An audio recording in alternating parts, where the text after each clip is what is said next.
Assalamualaikum warahmatullahi wabarakatuh. Good morning, ladies and gentlemen.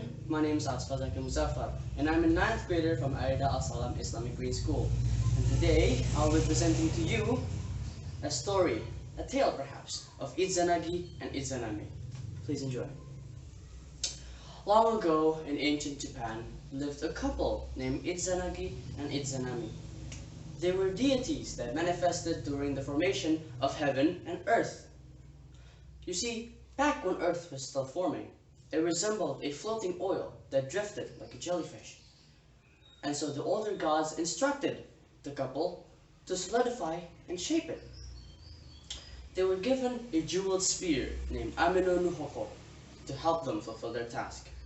And so they churned the watery chaos, creating an island in the process.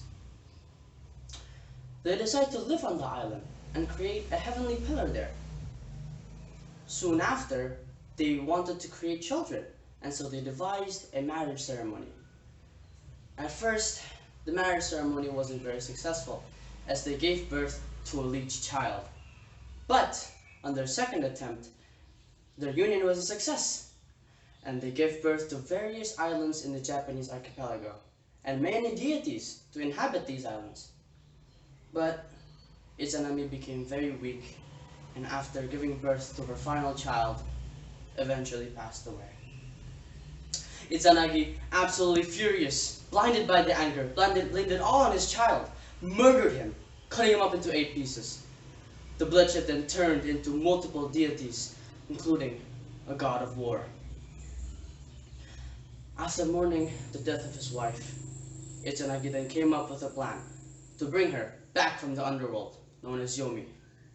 He then traveled to Yomotsu Hirasaka, the gateway to Yomi.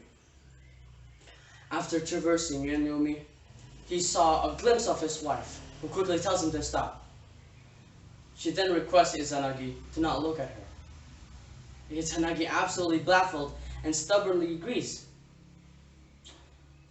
She then requests her to come back to him, come back to the world, come back to the land of the living. But it was all too late. You see, Izanami already ate the food cooked in the furnace of the underworld, making her soul bound to it, unable to leave. Izanagi, already devastated by the news, looked upon Izanami and broke his promise, only to find the rotting corpse of his dead wife. He then fled for his life. Eventually, you see multiple dead warriors and hags coming after him, chasing him down. Afterwards, he then threw his hairnet onto the ground, turning it into grapes and bamboo shoots, to which the hags eventually devours. He then grabs 3 blessed peaches from a nearby tree and showed them to the multiple dead warriors, making them flee. And when it's time for Izanami to come chasing after him, it was all too late. He was already at the entrance and started close with a huge boulder. Izanami, absolutely furious, vowed to kill 1,000 souls each day. In return, Izanagi vowed to create 1,500 souls to stand in her way. That is all, folks. I sincerely hope you enjoy my story, and if there were any mistakes, I sincerely apologize. That's all. Wassalamualaikum warahmatullahi wabarakatuh.